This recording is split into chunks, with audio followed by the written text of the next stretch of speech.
गंजी बहू के सर पर मेहंदी का डिजाइन।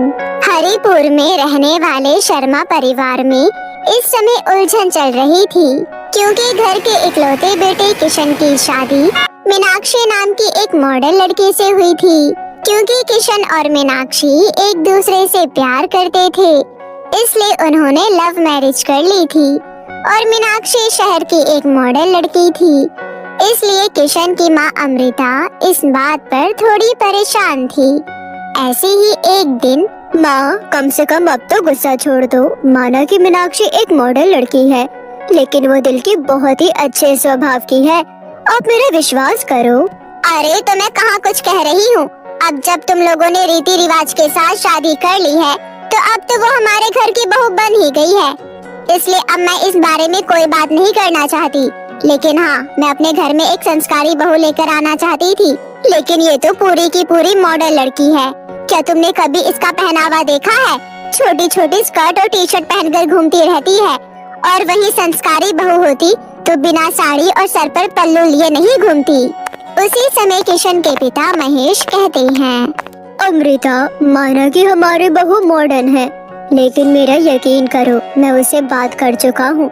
बहुत ही अच्छा स्वभाव है मीनाक्षी का, और अभी थोड़ी देर पहले ही तो उसने सबके लिए इतना स्वादिष्ट हलवा बनाया था, पर तुमने खाया ही नहीं। अब कम से कम एक बार खा कर तो देखो, बहू को बहुत अच्छा लगेगा। उसी समय वहाँ पर मीनाक्षी आ जाती है और कहती है, माँ जी ये लीजिए, गर्मा गर्म हलवा लाई हूँ आपके लिए। और पूजा दीदी कहाँ है? कहीं दिखाई नहीं दे रही। किशन बता रहे थे कि उनकी तबीयत ठीक नहीं है, इसलिए वो हमारी शादी में भी नहीं आई थी। ऐसा है बहू, वो कहीं आती जाती नहीं है, वो बस अपने कमरे में ही पड़ी रहती है। पता नहीं उस बेचारी पर कौन सा दुखों का पहाड़ टूटा कि उसने अपने कमरे से बाहर निकलना ही बंद कर दिया। और अब तो तुम इस घर की बहू हो, इसलिए तुम्हें भी इन सब बातों का पता होना चाहिए। इसलिए जाओ, तुम उसके कमरे में ही उसे ये हलवा दे आओ, इससे तुम्हें उसके दुखों का अंदाजा भी हो जाएगा। अपनी सास की ये बातें सुनकर मीनाक्षी को कुछ समझ में नहीं आता, इसलिए वो हलवा लेकर अपनी नंद पूजा के कमरे में जाती है और वो पूजा को देखकर हैरान हो जाती है। उसी समय पूजा कहती है, अरे मीनाक्षी क्या हुआ? आओ ना अंदर। इतना सुनकर मीनाक्षी अंदर जाती है और हलवा टेबल पर रख देती है और कहती है, अरे दीदी, आपके सगे भाई की शादी थी और आप तब भी हमारी शादी में शामिल नहीं हुए। मुझे पता है कि आपकी तबीयत ठीक थी, तो फिर ऐसा क्या हुआ कि आप हमारी शादी में शामिल नहीं हुई? किस मुँह से शामिल होती मीनाक्षी? तुम्हें पता है, मैं आज तक किसी के शादी पार्टी में नहीं गई, और इन सब का असली कारण है मेरा ये गंजापन। और तुम्हें पता है कि मैं एक ऐसी बीमारी से संक्रमित हुई थी जिसकी वजह से मेरे सर के सारे बाल झड़ गए और मैं गंजी हो गई। और उस दिन के बाद से मेरे सर पर कभी भी बाल नहीं आए, और इसी वजह से आज तक मेरी शादी नहीं हुई। क्योंकि सब कहते हैं कि हमें गंजी बहू नहीं चाहिए, इसलिए मेरा कहीं भी आने जाने का मन नहीं करता, क्योंकि लोग मेरे इस गंजेपन का बहुत मजाक उड़ाते हैं, मुझे गंजी गंजी कहकर बुलाते हैं। तो तुम ही बताओ, मैं इन सब का सामना कैसे करती? दीदी, लोगों का तो काम ही है कहना, और अगर हम लोगों की बातों में आकर जीना छोड़ देंगे तो हमारी जिंदगी का कोई मकसद ही नहीं रहेगा।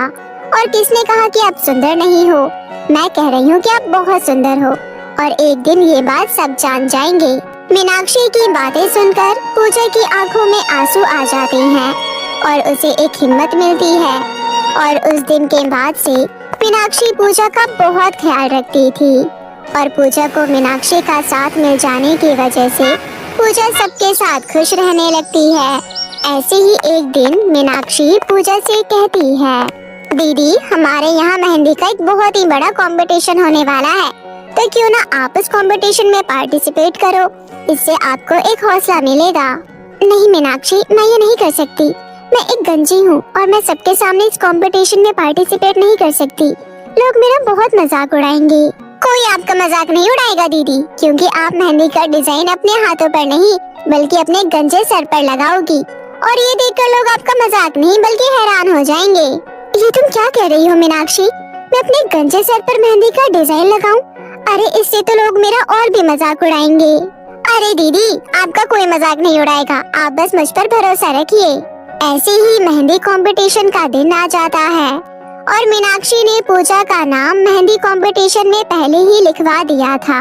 लेकिन मेहंदी कंपटीशन वाले दिन मीनाक्षी ने भी अपना लुक पूरी तरह से बदल लिया था और ये देखकर उसकी सास अमृता कहती है, अरे बहू, ये क्या, तुमने अपने बाल क्यों काट लिए? अब तुम भी पूजा की तरह गंजी हो गई।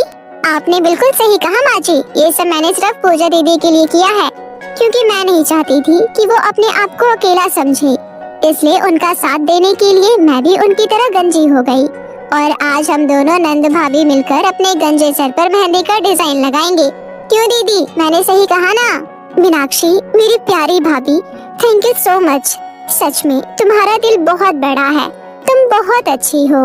और इस तरह मीनाक्षी ने जो अपने नंद पूजा के लिए सम्मान भरा काम किया था, यह देख मेहंदी कंपटीशन में आए सभी लोग उनके इस हौसले को देखकर उनके लिए जोरदार तालियां बजाती हैं, क्योंकि दोनों नंद भाभी ने मिलकर अपने गंजे सर पर मेहंदी का बहुत ही सुंदर डिजाइन बनाया था, जिस वजह से वो लोग मेहंदी कंपटीशन जीत जाती है और उन्हें सम्मान के साथ पुरस्कार दिया जाता है। और उसी कंपटीशन में आए एक बहुत बड़े फैशन डिजाइनर पूजा और मीनाक्षी के पास जाती हैं और कहती हैं, सच में आज तुम लोगों ने मेहंदी से ये डिजाइन बनाकर फैशन का एक नया लुक सबके सामने लाए हो और इस डिजाइन को बनाकर तुम लोगों ने एक नया ट्रेंड शुरू किया है। इसलिए मैं आप दोनों नंद भाभी की पिक्चर अपने मैगजीन के फ्रंट पेज पर लगाना चाहता हूँ। तो क्या आप दोनों हमारे कंपनी की नई मॉडल बनने के लिए तैयार हैं? जी जरूर, हम दोनों इसके लिए बिल्कुल तैयार हैं।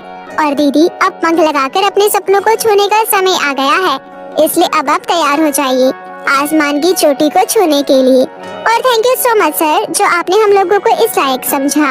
और इस तरह अपने नंद पूजा के लिए मीनाक्षी ने अपने आप को गंजी बना लिया। और ये हर किसी के बस की बात नहीं होती, क्योंकि अपने इस एक फैसले की वजह से उसने पूजा के मन में जो हौसले की किरण भरी थी वो काबिले तारीफ थी। और उस दिन के बाद से पूजा के लिए कई सारे अच्छे अच्छे रिश्ते आते हैं और कुछ ही दिनों में उसकी शादी हो जाती है। और शादी के बाद भी पूजा अपना काम करती रहती है और एक दिन वो एक बहुत बड़ी मॉडल बन जाती है। उसकी जिंदगी में खुशियों का बहार आ जाता है और इन सब का सारा श्रेय अमृता अपनी बहू मीनाक्षी को देती है, क्योंकि उसने शुरू में मीनाक्षी को उसके कपड़े और उसके मॉडर्नपन की वजह से जज किया था, जो कि सरासर गलत था।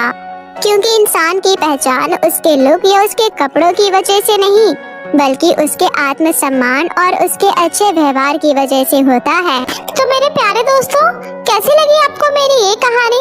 मुझे कमेंट करके जरूर बताएं और इसे अपने दोस्तों के साथ भी शेयर करें। और हाँ दोस्तों, अगर आप टीवी को सब्सक्राइब नहीं किया है तो जल्दी से नीचे लाल बटन दबाकर अभी सब्सक्राइब कर ले। तो मिलती हूँ ऐसे ही फिर किसी नई मजेदार जादुई कहानी के साथ। तब तक अपना ध्यान रखें। बाय बाय दोस्तों।